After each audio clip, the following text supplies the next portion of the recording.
The Boeing Starliner's unexpected failure has left NASA astronauts Butch Wilmore and Suni Williams stranded in space for up to 9 months, a situation with potentially severe consequences for their health. From visible weight loss and graying hair to noticeable facial changes, the toll of extended space travel is undeniable. Trapped aboard the ISS, they've endured prolonged exposure to extreme microgravity and radiation levels, nearly 365 times higher than on Earth. But just how dangerous are these effects? What long-term risks do astronauts face after such an extended stay in space? And most importantly, how is NASA planning to help them recover after SpaceX Dragon's daring rescue mission? Stay with us as we break down the shocking science behind their ordeal in today's episode of TechMap.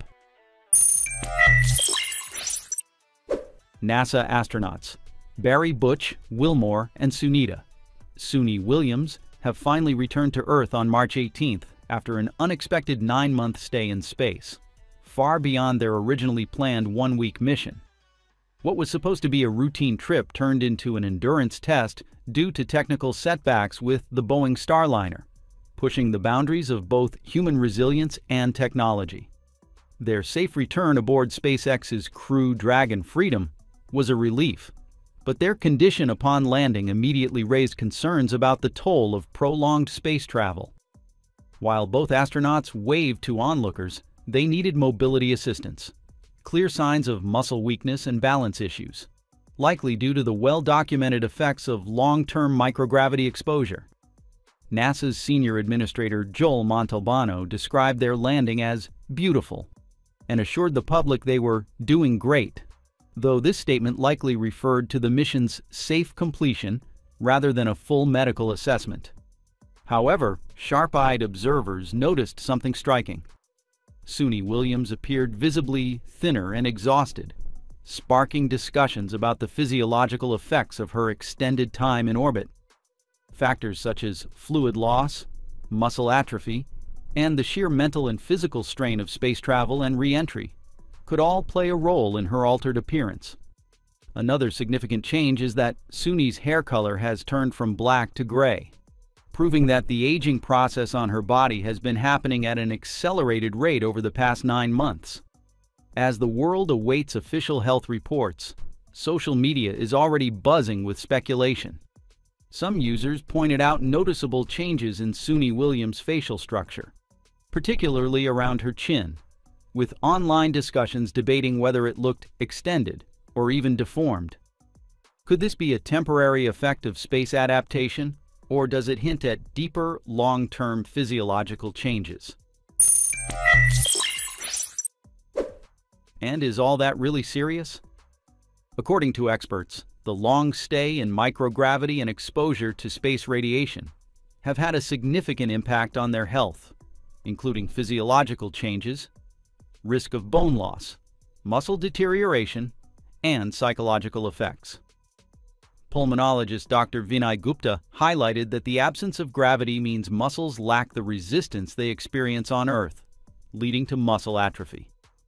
Biomedical engineer Dr. John Jackwish suggested that impaired digestion in space, also due to the lack of gravity, could further contribute to muscle and bone loss.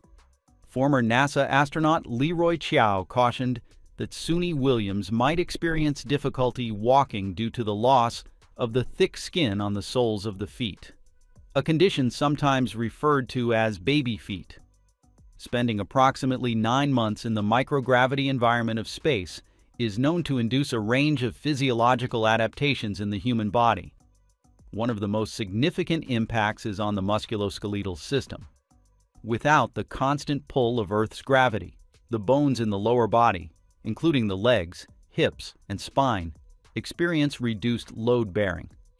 This leads to a decrease in bone density, estimated at around 1% per month, which is comparable to an entire year of aging on Earth. Consequently, a 9-month mission could result in a substantial loss of bone mineral density, potentially elevating the risk of fractures both immediately after returning to Earth and in the long term. Similarly, the lack of gravitational resistance causes muscles, especially those in the legs and back, to weaken and atrophy. This muscle deconditioning can make it difficult for astronauts to support their own weight upon returning to Earth, as evidenced by the standard procedure of assisting them with mobility aids after landing. Interestingly, the absence of gravity also allows the spine to lengthen, often resulting in a temporary increase in height for astronauts in orbit. This effect is typically reversed once the astronaut returns to Earth's gravitational pull. The cardiovascular system also undergoes significant changes in space. In microgravity, bodily fluids, which are normally pulled downwards by gravity, shift upwards towards the head. This fluid redistribution can lead to facial swelling, a phenomenon often referred to as puffy face syndrome, and may also contribute to increased pressure within the skull. So, is this the correct explanation for Suni's unusual chin? Conversely, the lower body may experience a decrease in fluid volume, sometimes referred to as chicken legs. These fluid shifts can also impact vision. The increased intracranial pressure can press on the optic nerve, potentially leading to a condition known as spaceflight-associated neuroocular syndrome, HERASINS, with symptoms including blurred vision. Furthermore, the heart, which does not need to work as hard to pump blood against gravity, may undergo deconditioning, leading to a decrease in aerobic capacity. Blood circulation tends to slow down, and the production of red blood cells may also be reduced. A common issue upon returning to Earth is orthostatic intolerance, where the body struggles to regulate blood pressure when transitioning from a lying or sitting position to standing.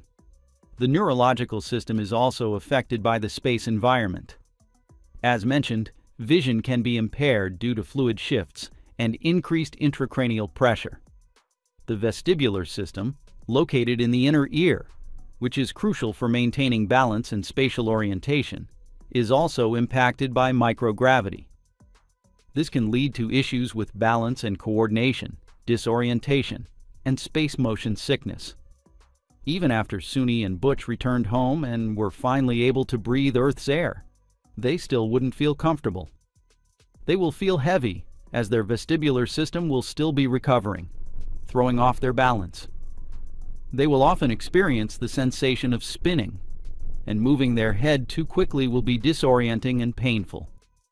The sudden shift of fluid in their inner ear will make it feel as though they turn their head much faster than they actually do. Rehabilitation programs for returning astronauts often focus on helping them regain these fundamental motor skills. The immune system's function can also be compromised during spaceflight.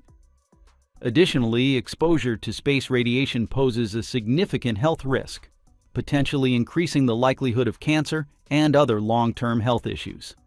Stress and radiation exposure may explain why Suni Williams is turning noticeably gray.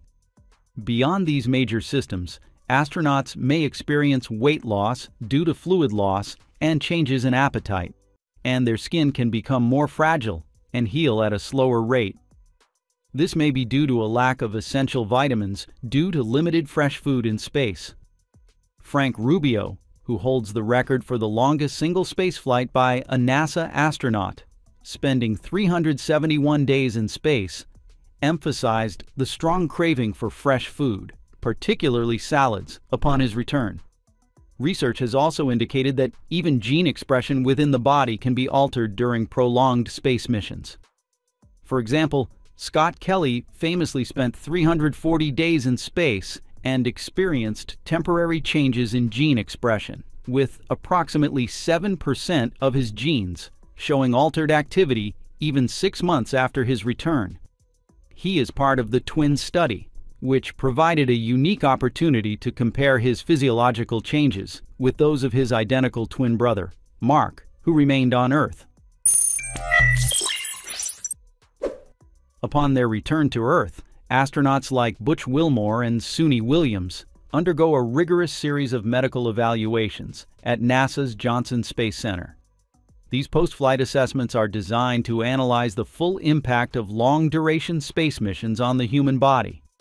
The testing is extensive, covering multiple physiological systems. Astronauts undergo laboratory evaluations, including blood tests to assess cell counts and overall biochemistry, electrolyte level checks, kidney and liver function tests, and endocrine profiling to monitor hormone balance. Cardiovascular health is examined through cholesterol and triglyceride assessments, while musculoskeletal health is closely monitored using bone density scans, DXA, to detect any bone loss caused by prolonged weightlessness. In addition to these internal evaluations, astronauts also undergo dermatological screenings for any skin abnormalities, ophthalmological exams to assess vision changes, and audiological tests to check hearing health. Their cardiopulmonary, gastrointestinal, reproductive, and behavioral health are also closely monitored, reflecting the wide-ranging effects space travel can have on the human body. After these initial medical checks, astronauts who have spent extended periods in space participate in a carefully structured rehabilitation program led by NASA's Astronaut Strength, Conditioning, and Rehabilitation (ASCR) specialists. This program typically lasts 45 days, with daily 2-hour training sessions 7 days a week. Each astronaut follows a customized rehabilitation plan based on their specific medical needs and mission experiences. The recovery program is divided into 3 key phases. First, immediate post-landing phase focuses on regaining basic mobility, flexibility, and muscle strength. Astronauts undergo gait training, range of motion exercises, and obstacle drills to improve coordination. Second, rebuilding strength and endurance. This phase includes proprioceptive exercises to restore balance and spatial awareness, and cardiovascular training to rebuild stamina.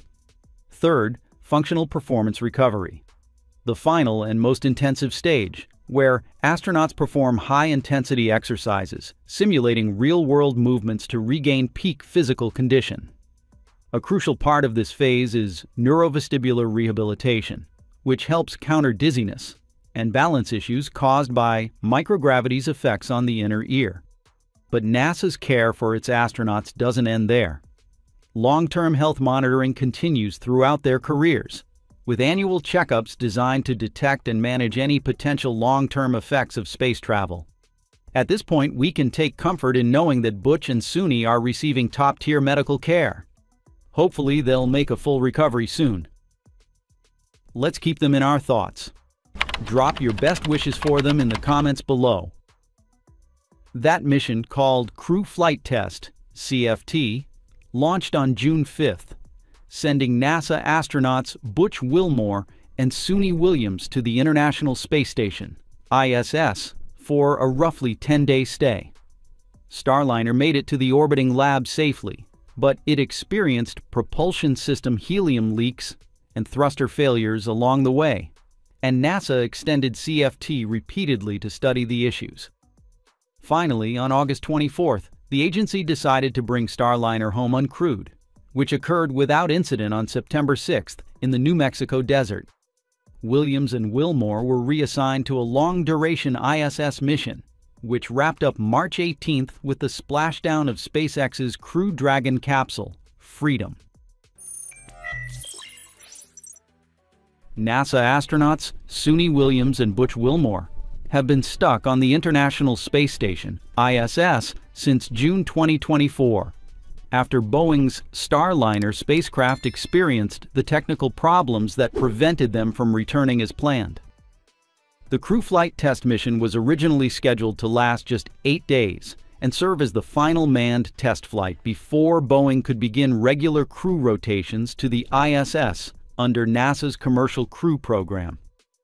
After returning safely to Earth, the astronaut duo had the opportunity to share their experiences throughout the venture. According to them, it seems like the most challenging moment was when Starliner struggled to approach the orbiting laboratory, which stressed Starliner's handling capabilities as well as its navigation system. In a predictable manner, 5 of the 28 reaction control system thrusters failed while approaching the space station. These thrusters are crucial for small orbital adjustments. Not to mention another headache: helium leaks. Engineers discovered 5 helium leaks in total, with 1 leak found before the flight. These leaks affected the propulsion system, which relies on helium to pressurize the fuel lines for maneuvers. NASA postponed the initial docking attempt to address these problems. The astronauts hold the spacecraft beyond the keep-out sphere, an invisible boundary around the ISS that serves as a safety measure while diagnosing the problematic thrusters. Fortunately, 4 of Starliner's malfunctioning jets were recovered after Wilmore and Williams worked with flight controllers to test-fire the thrusters. NASA and Boeing also stabilized the leak before proceeding with docking. Finally, the Starliner docked with the ISS as scheduled. At first glance, everything appeared routine for these seasoned astronauts, veterans of NASA's Space Shuttle and Russia's Soyuz missions. But in reality, their journey aboard Starliner to the ISS was far more intense than anyone had anticipated. As Williams put it, they found themselves in a very precarious situation, facing challenges that pushed their experience and composure to the limit. In an exclusive interview with Ars Technica, both Wilmore and Williams shared that the thruster's failures created a precarious situation, leaving the spacecraft single-fault tolerant, meaning one more thruster failure could result in loss of control and necessitate aborting the docking attempt. As a result, they faced a difficult decision, whether to proceed with docking or attempt a return to Earth despite the thruster issues. They opted to continue toward the ISS, considering it a safer option for troubleshooting and communication.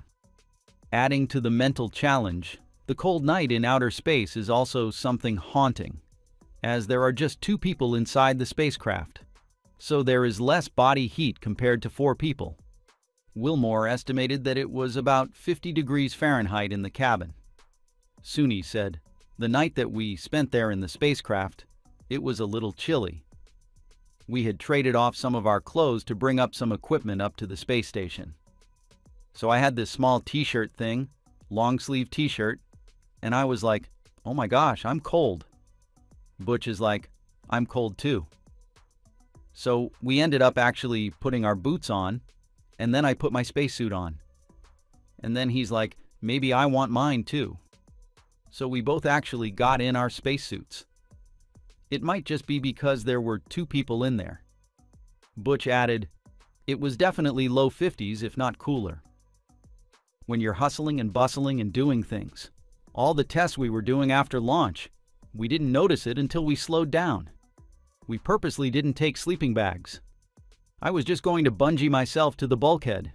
I had a sweatshirt and some sweatpants and I thought, I'm going to be fine. No, it was frigid. And I even got inside my spacesuit, put the boots on and everything, gloves, the whole thing. And it was still cold. While they safely docked to the ISS, with the growing list of problems and uncertainty about how Starliner would perform during the pressurized re-entry, NASA decided not to risk sending Williams and Wilmore back on Starliner. Ultimately, NASA and Boeing agreed to return the troubled spacecraft to Earth without a crew. This will allow the spacecraft to be more thoroughly inspected after landing on September 7, 2024, at the White Sands Missile Range in New Mexico. This uncrewed return to Earth marks the first time in history that a manned spacecraft has returned without them on board. With Starliner grounded, NASA needed to find an alternative way to get astronauts home. They turned to SpaceX, the only other commercial partner active in NASA's Crew program. The Crew 9 mission was scheduled to launch and was modified to carry Williams and Wilmore. Instead of launching 4 crew members, Crew 9 launched only 2, leaving 2 slots for the Starliner crew's return flight. This strategic move allowed NASA to continue its regular crew rotations, while also planning for a safe return for the astronauts stranded on the space station. On March 17th, under Crew 10, another Crew Dragon spacecraft successfully docked with the ISS, delivering 4 new astronauts to the station on a mission to replace Williams and Wilmore. One day later, on March 18th, 2025, Williams and Wilmore boarded the Crew Dragon with their new colleagues. The spacecraft undocked from the ISS and began its journey back to Earth. The re-entry and landing went smoothly, and the spacecraft landed safely off the coast of Florida after spending nearly 9 months in space. Apparently, those difficult problems could not have arisen if things had been well prepared. In fact, the glitches on the thrusters and the valves were familiar in Starliner's orbital flight test missions. During Starliner's uncrewed orbital flight test 2 in 2021, 13 of 24 oxidizer valves became stuck due to nitric acid corrosion caused by moisture exposure. Boeing's fix, heaters and desiccant, partially resolved the issue, but hardware couldn't be physically inspected post-mission since the service module burns up during re-entry. Without physical evidence, engineers relied on telemetry and simulations to diagnose past thruster issues, leaving uncertainty about root causes. That's what Wilmore's primary worry ahead of the June crewed flight. And now he took the blame for the technical glitch of the Boeing Starliner capsule that delayed his and Sunita Williams' return from the ISS to Earth for over 9 months, saying that he could have asked more questions to potentially change the outcome. I'll start and point the finger, and I'll blame me. I could have asked some questions, and the answers to those questions could have turned the tide. All the way up and down the chain. We all are responsible. We all own this, Butch Wilmore said. To this day, it remains unclear whether the duo was partly responsible for all of these troubles. What we do know is that the long-term mission took a heavy toll on their physical and mental health. In particular, their emaciated appearance after landing has led many to worry about the harsh effects of space on the human body. This involves the risk of osteoporosis, muscle atrophy, physiological changes, and the negative effects of cosmic radiation. Their recovery process could also be extremely difficult. NASA has a special recovery program to help astronauts overcome the effects of the space environment. This program includes physical exercises, special diets, and close medical monitoring. However, the recovery process is not easy. Regaining muscle strength and mobility requires perseverance and effort. Not to mention the mental toll is immeasurable. For more details, you can watch the video on my channel discussing this issue, called Starliner Astronauts Rescued 1 Week Ago, but there remains one issue. So, how much can they get paid for all that? According to the U.S. federal pay system, both astronauts are in the GS-15 pay group, the highest rank in the general schedule GS system, with annual salaries ranging from $125,133 to $162,672. Their estimated pay for their 9-month stay in orbit is between $93,850 and $122,004. In addition to their base salaries, NASA pays astronauts a daily living allowance during their missions. If this allowance remains the same, Williams and Wilmore will receive about $1,430 in allowances for 286 days on the ISS, or the $5 per day allowance. Thus, their total earnings during the mission will range from $94,998 to $123,152, including the daily allowance. However, the allowance may have been adjusted for inflation or a change in NASA policy, although there is no official word on the change. That means, as federal employees, they do not receive overtime, hazard pay, or additional bonuses for extended missions. This makes U.S. President Donald Trump upset.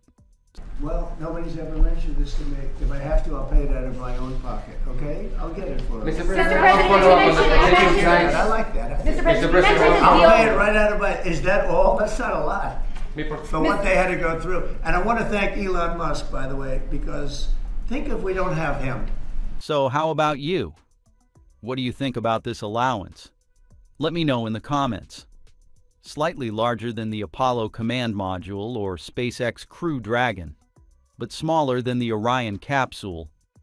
The Starliner can accommodate a crew of up to 7, though NASA plans to fly no more than 4.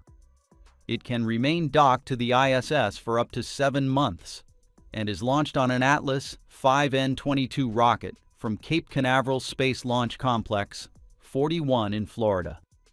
In 2014, NASA awarded Boeing a $4.2 billion fixed-price contract to develop and operate Starliner, while SpaceX received $2.6 billion to develop and operate Crew Dragon. By February 2025, Boeing's effort had exceeded its budget by at least $2 billion. Originally planned to be operational in 2017, Starliner has been repeatedly delayed by problems in management and engineering. The first uncrewed orbital flight test in December 2019 was deemed a partial failure, leading to a second orbital flight test in May 2022. During the crew flight test, launched in June 2024, the Starliner's thrusters malfunctioned on approach to the ISS, and NASA concluded that it was too risky to return its astronauts to Earth aboard the spacecraft, which landed uncrewed in September 2024.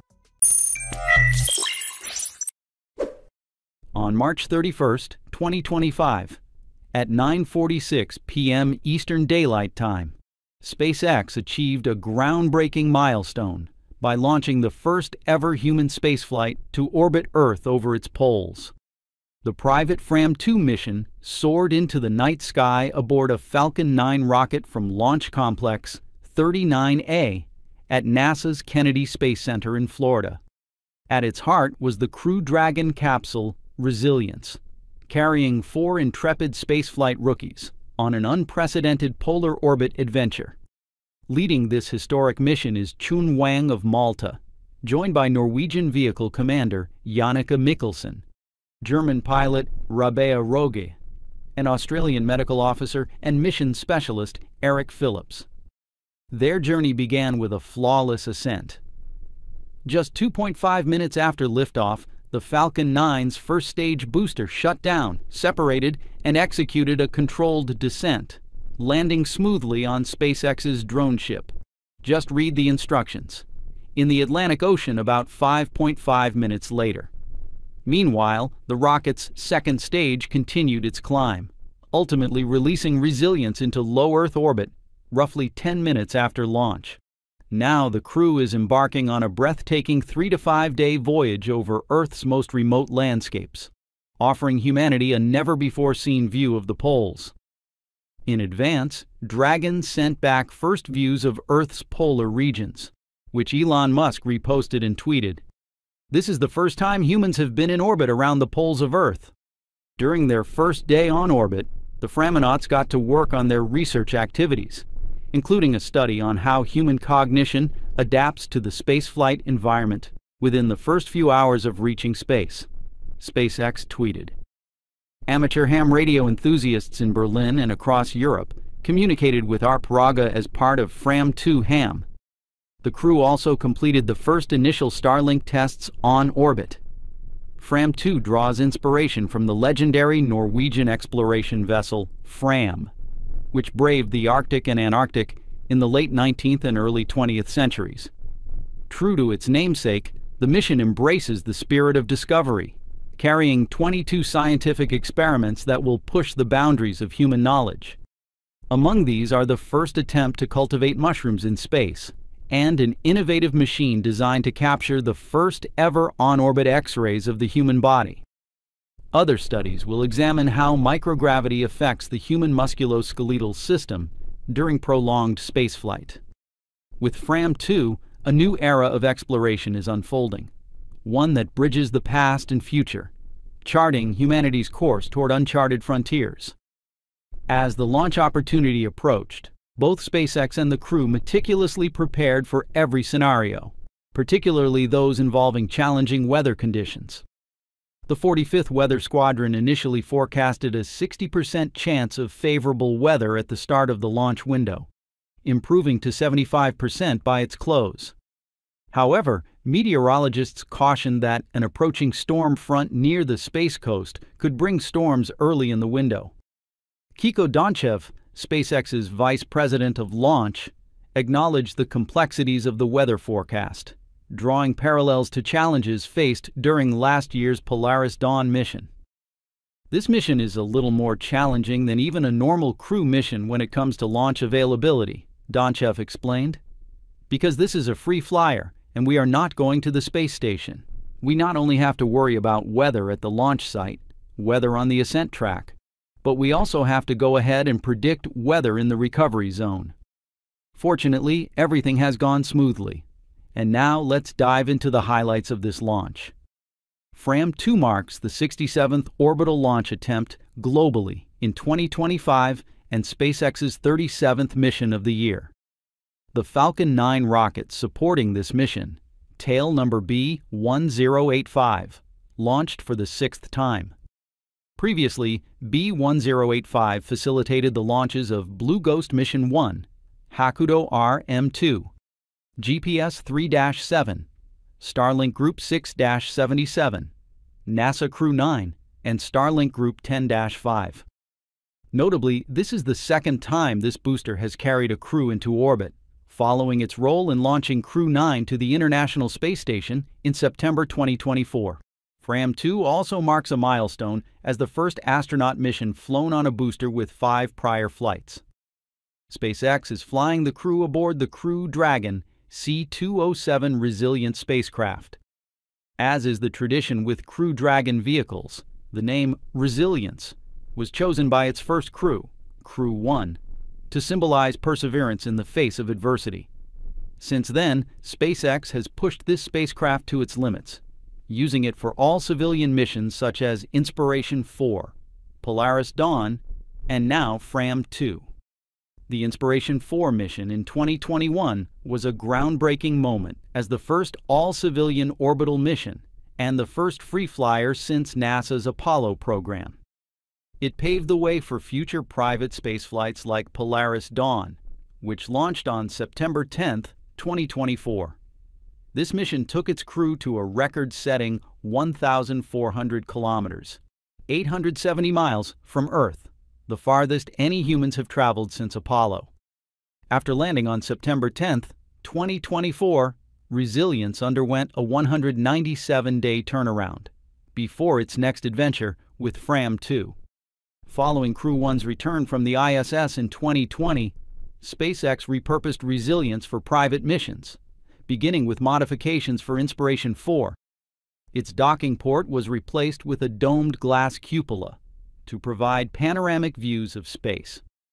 For Polaris Dawn, further modifications included removing the cupola and motorizing the forward hatch to facilitate extravehicular activities, EVAs. Additionally, the spacecraft was equipped with laser interlink communication technology to connect with SpaceX's Starlink internet constellation. For Fram-2, the Dragon once again features its signature glass cupola, enhancing the crew's view of Earth. Fram-2 is yet another demonstration of SpaceX's industry-leading reusability. The Falcon 9 family boasts a remarkable 99.36% success rate, with 467 launches over 15 years, including 464 full successes. Falcon 9 first-stage boosters have successfully landed in 423 out of 436 attempts, 97%, with the Block 5 variant achieving 398 successful landings out of 404 attempts, 98.5%. SpaceX continues to push the limits of reusability, refurbishing and reflying 46 recovered boosters, with one record-breaking booster completing 26 missions. However, the company's long-term goal is 40 flights on a single booster. Dragon is not just any spacecraft. It has become NASA's workhorse for ISS resupply missions, even stepping in for critical operations, such as rescuing stranded astronauts during Boeing Starliner's first crewed test flight. As SpaceX has ceased manufacturing new Crew Dragon spacecraft, the company maintains a fleet of 4 operational vehicles, with a 5th in development. This places significant pressure on SpaceX's fleet management, especially as NASA has extended its commercial crew contract with SpaceX through the ISS's remaining lifespan. To address this challenge, SpaceX is exploring options to extend the operational lifespan of its Crew Dragon spacecraft. If successful, this extension could allow each Dragon to complete more than 15 missions, far beyond its current certification limit of 5. This would reflect growing confidence in SpaceX's ability to reliably transport both crew and cargo to the ISS and beyond, reinforcing its position as a leader in commercial spaceflight. Of course, Fram 2 isn't just about Falcon 9 or Dragon.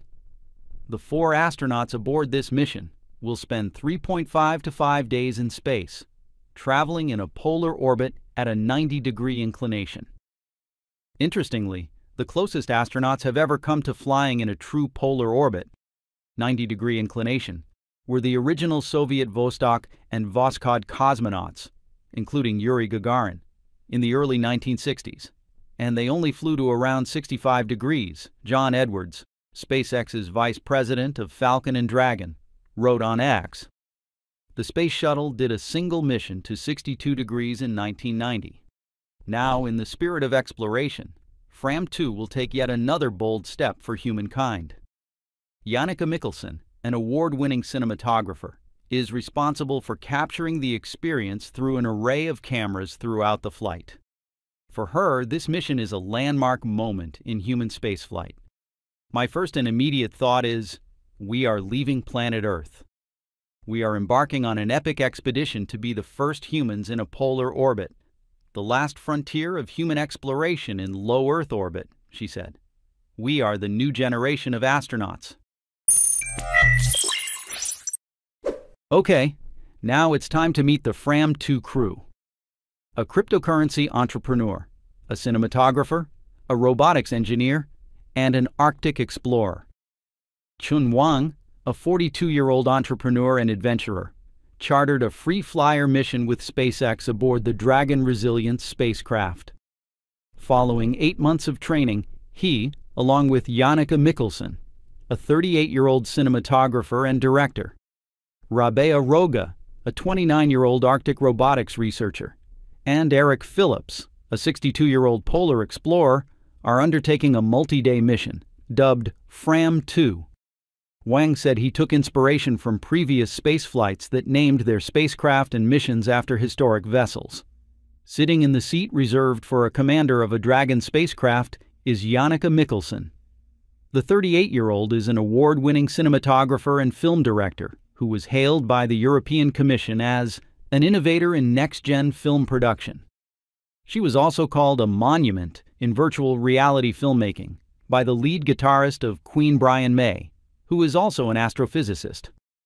Mikkelsen received a master's degree in cinematography from the National Film and Television School in the United Kingdom. The youngest member of the Fram 2 crew is Rabea Roga. Hailing from Berlin, Germany, the 29-year-old is taking a pause from pursuing a PhD to take part in this mission to space. Originally, she was taking a pause from her studies to conduct a trip to Antarctica, but didn't imagine that flying to low Earth orbit was going to be on the docket.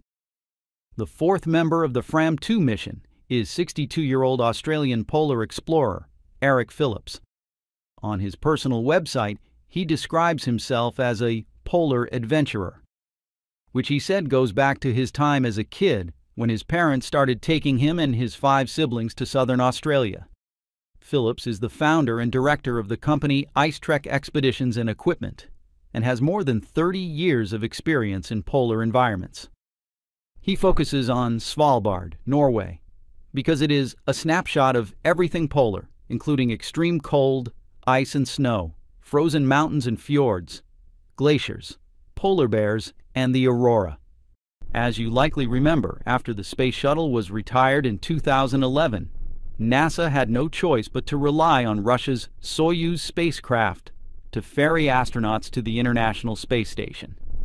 What was initially intended as a short-term solution, just 3 years, stretched into nearly a decade due to delays in NASA's own crewed spaceflight plans. The agency had hoped to fast-track the Orion spacecraft under the Constellation program for a 2013 launch, but persistent funding shortfalls and technical hurdles kept pushing the timeline further. According to the Augustine Commission, the program was simply unsustainable without an additional $3 billion per year. As a result, Constellation was officially canceled in 2010, forcing NASA to rethink its approach. Instead of developing everything in-house, the agency turned to commercial partnerships. A bold move that ultimately delayed America's return to independent spaceflight until the mid-2020s. That's where NASA's Commercial Crew Program comes in, with two big names in the running: Boeing's Starliner and SpaceX's Crew Dragon. But when history was made, only one spacecraft led the way. On May 30th, 2020, SpaceX's Crew Dragon became the first crewed spacecraft to launch from U.S. soil since STS-135 in July 2011. It was a turning point, proving that America was back in the human spaceflight game, this time with a commercially developed spacecraft. Crew Dragon quickly became NASA's go-to vehicle for ferrying astronauts to and from the ISS, marking the start of a new era in space travel. This wasn't just a technological triumph. It was a geopolitical game-changer. For years, experts had warned about NASA's dependence on Russia for crewed spaceflight, especially as tensions between the two nations escalated. Russia's annexation of Crimea in 2014 and its full-scale invasion of Ukraine in 2022 only deepened concerns about the reliability of U.S.-Russia cooperation in space. Moscow repeatedly threatened to withdraw from the ISS program, with Roscosmos even announcing plans to leave after 2024. This made the need for an American-made alternative more urgent than ever, not just for independence, but also for cost savings. NASA had been paying up to $90 million per astronaut to hitch a ride on Soyuz, a steep price for relying on foreign technology. Astronauts even had to learn Russian to communicate with their Russian counterparts, all while squeezing into the cramped confines of the Soyuz capsule. But with Crew Dragon, the tides have turned. America no longer has to depend on another nation to access space. It's faster, more spacious, and entirely U.S.-made, restoring national pride and securing a future where NASA charts its own course among the stars. Unlike the Soyuz capsule, which is divided into 3 separate modules, SpaceX's Crew Dragon consists of just 2 main sections: the crew module and the trunk. The crew module, where the astronauts ride, takes inspiration from the Apollo command modules that once carried astronauts to the moon. Meanwhile, the trunk plays a crucial role in the spacecraft's functionality, housing solar panels, heat removal radiators, cargo space, and aerodynamic fins that provide stability during emergency aborts. Together, the Crew Dragon capsule and trunk stand about 8.1 meters tall with a 4-meter diameter, making it slightly larger than Soyuz. And that extra space makes a big difference. Soyuz, with its compact design, accommodates only 3 astronauts in a tight, almost claustrophobic environment. In contrast, Crew Dragon was initially designed to carry up to 7 people. However, NASA typically limits the crew to 4 astronauts per mission under the Commercial Crew Program. Even so, Crew Dragon still offers far more capacity and comfort than its Russian counterpart. Interestingly, the spacecraft's seating capacity had to be adjusted due to concerns about G-forces during splashdown. SpaceX was required to modify the seat angle, which meant that fitting 7 seats was no longer feasible. As a result, the company settled on a 4-seat configuration. But even with that change, Crew Dragon still surpasses Soyuz in terms of room and flexibility. But it's not just about size and capacity. Crew Dragon represents a revolution in spacecraft design. As SpaceX engineer John Federspiel put it, the goal was to create a vehicle that truly felt like a 21st century spaceship. Probably one of the biggest features of Dragon are the touchscreens on the inside, Federspiel explained. We designed them not just to be very functional, but with a user experience in mind. This marks a dramatic shift from NASA's earlier spacecraft. Mercury, Gemini, and Apollo capsules had control panels packed with hundreds of switches, dials, indicator lights, and analog gauges. Pilots controlled those ships with a mechanical keyboard and a joystick-like control stick, much like an airplane. Crew Dragon, however, replaces all of that with a sleek, futuristic interface. Instead of a sea of buttons, astronauts interact with 3 large touchscreens that control virtually every aspect of the spacecraft. Each screen can display up to 10 different system panels, allowing the crew to focus on guidance, environmental controls, electrical systems, and more, all with just a few taps. As Doug Hurley, the commander of the first crewed SpaceX mission, which launched in May of 2020, said, "You have an overall systems page on the screen, and then you can drill down into individual pages as well. There's a total of 25 to 30 individual pages, and SpaceX may have added some more since my flight. With any aircraft or spacecraft, you always iterate because it makes sense, and it's easy and will help the crew. The ultimate goal? To make the spacecraft so advanced that astronauts barely need to do anything at all. Ideally, Crew Dragon will operate entirely autonomously, handling everything from launch to docking and re-entry without human intervention. However, if something goes wrong, Mission Control serves as the first line of defense. SpaceX's ground team can troubleshoot and issue commands remotely from the safety of Mission Control, stepping in before the astronauts ever need to take over. Only if both automation and ground control fail would the astronauts manually fly the spacecraft, a stark contrast to older spacecraft, where pilots had to remain fully engaged throughout the entire mission. And when it comes to the most critical aspect of any spaceflight, flying the spacecraft itself, Crew Dragon takes an entirely new approach. These differences give astronauts a truly unique experience inside SpaceX's Crew Dragon, one that feels both exhilarating and futuristic. NASA astronaut Bob Behnken described liftoff as surprisingly smooth at first, but the moment Falcon 9's first stage separated, the ride took on a whole new level of intensity. Dragon was huffing and puffing all the way into orbit, he recalled. We were definitely driving or riding a Dragon all the way up. Unlike the Space Shuttle, which delivered a powerful yet controlled ascent, Crew Dragon felt more alive, shaking, rumbling, and surging forward with raw energy. Once back on Earth, Behnken and Doug Hurley recounted the experience of re-entering the atmosphere aboard Endeavour, their Crew Dragon capsule. They felt every shimmy, tremor, and roll as they plunged back toward Earth, completing SpaceX's historic Demo 2 mission. The atmosphere makes noise. You can start to hear that rumble outside the vehicle, Behnken explained. It sounds like an animal going through the atmosphere, with all the puffs and the atmospheric noise. It continues to gain magnitude as you descend through the atmosphere. As their spacecraft maneuvered through the fiery descent, Behnken admitted he had one thought in his mind. It didn't seem like the smartest thing to do as the vehicle was starting maneuvering.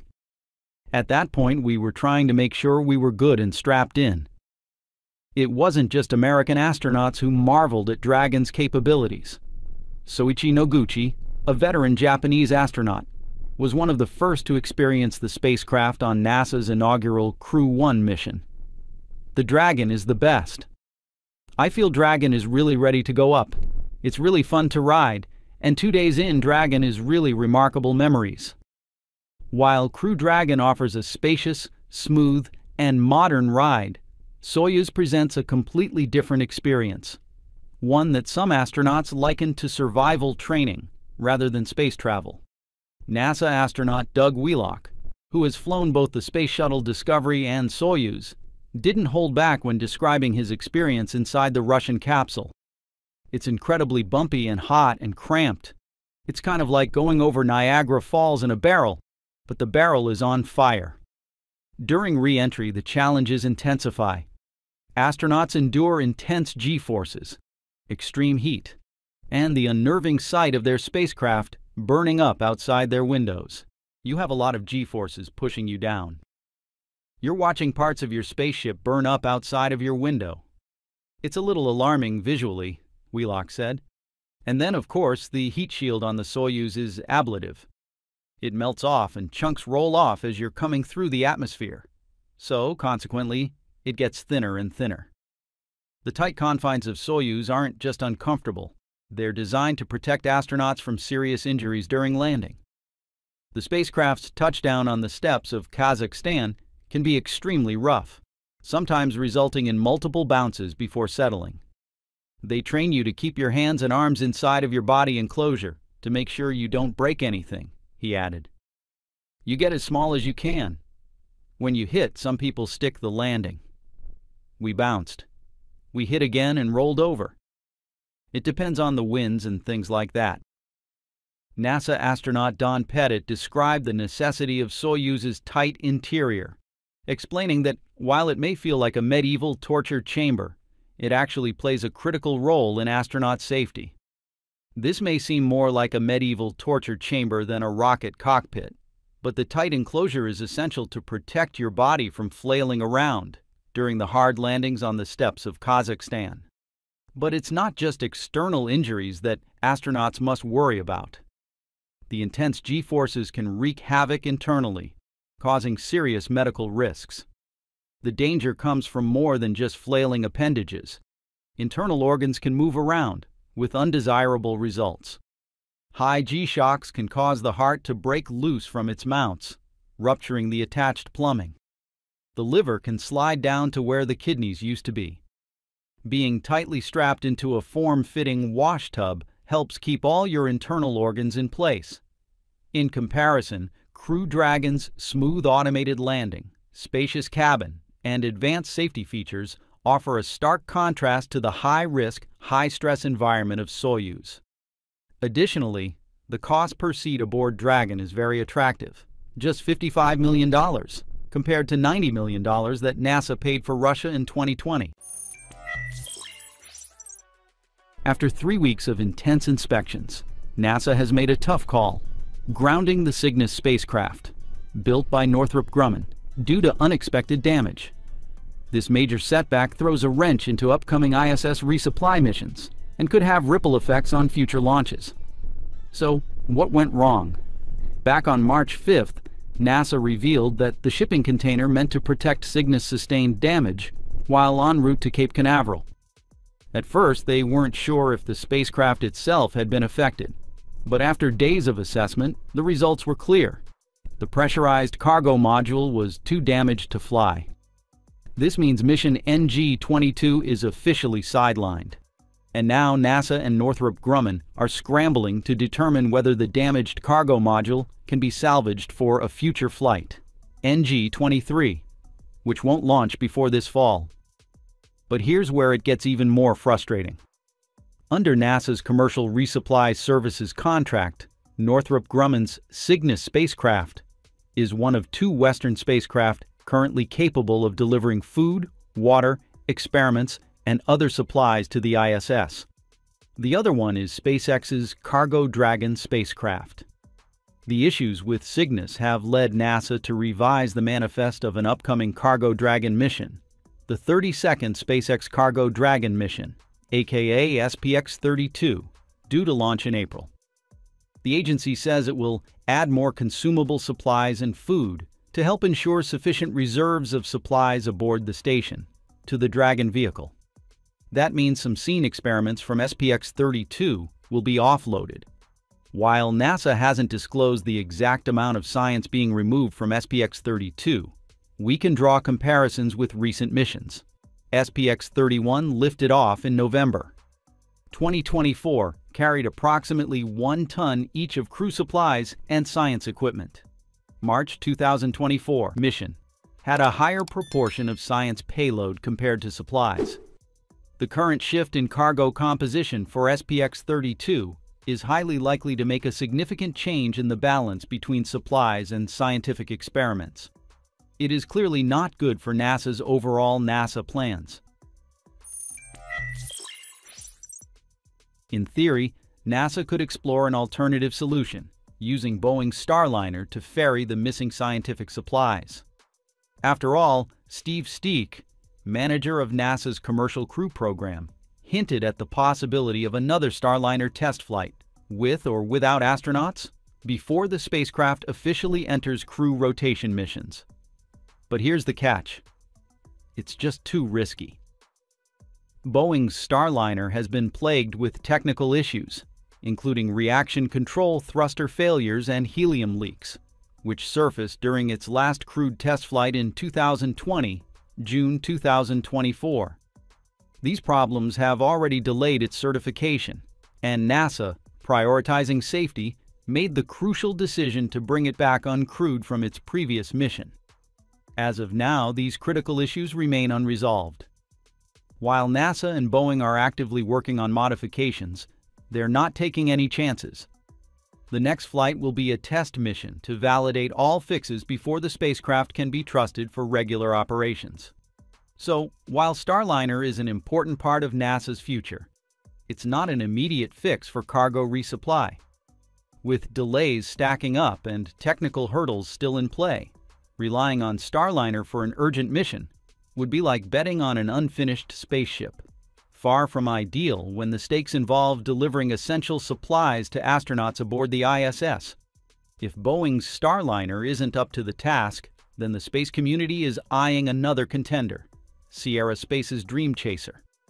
This sleek mini spaceplane is set for its debut cargo mission, SSC Demo 1, to the ISS no earlier than May 2025. Sounds promising, right?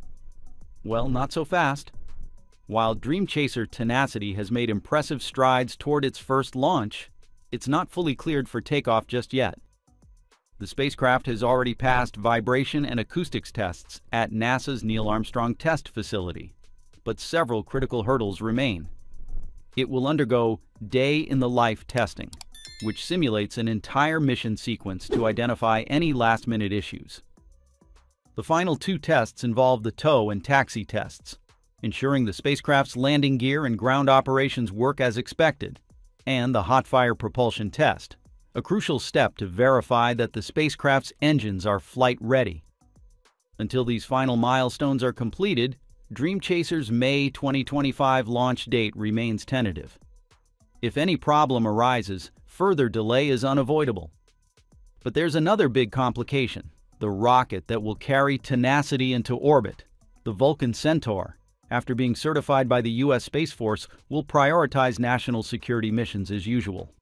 The first two launches after certification, USSF-106 and USSF-87, are already locked in for classified defense payloads, including the Navigation Technology Satellite 3 and geostationary surveillance satellites. So, where does that leave Dream Chaser?